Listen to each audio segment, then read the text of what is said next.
There Is a Hope is a song I wrote with a good friend of mine called Mark Edwards. He's a brilliant pianist, great arranger. He's produced a number of albums. He produced an album of mine called Monument to Mercy a little while ago. Just a terrific guy, just great creative ideas. He'd come up with the bare bones of quite a classical sounding melody. It kind of had that sort of sense of longevity about it. Sometimes you hear a kind of a melody and you think, that's really, quite classic. And we worked on the melody a little bit, just kind of like shaped it a little bit more, and ended up with very interesting melody. It's a melody that's quite different from a lot of the stuff that I've been involved in the past, particularly when I've been working with Keith Getty, where you've got a very definite form in terms of repetition. Quite often you go through it. A lot of the hymns that we've written are kind of like an A format. So you get the first section, then it's the melody, and then that's repeated. Then you go to a second section, then back to the first section.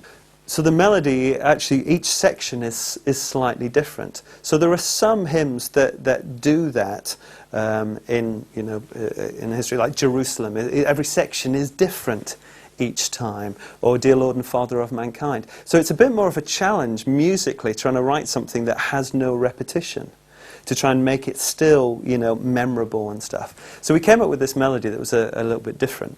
And so that was a kind of musical challenge we'd set ourselves to try and keep each section different. As far as the words are concerned, it's something that's really gripped me for a while about the whole subject of hope. I don't think we sing very much about hope. We're aware of it, but we don't necessarily define it very clearly. And the more I've thought about it, the more I've thought, actually, hope is something that is central to everybody's life, whether you're a Christian or not.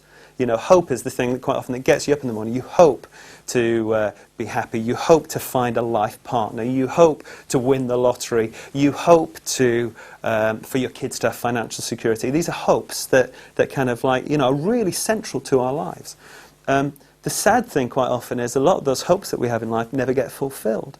So, we kind of are living in hope but never know whether actually those things we will see or not. The Christian, hope for the Christian is a very different thing, because the Bible speaks about hope, but it speaks about it in a certain way. So we can have a hope that is certain. And the certainty of the hope for the Christian is not only that God will be with us every step of the way, but one day we will see him face to face. And we hope for that, but we hope for that in faith, knowing that's going to happen one day. And I think it's so important that we live according to that hope. We don't live according to the hopes that we don't know whether they'll be fulfilled or not. We live on the basis of the hope of what we know will be one day ours. And so I think that's really important. I wanted to kind of convey that in the words, to actually make that something that really impacts people's lives and creates a solid foundation for their lives.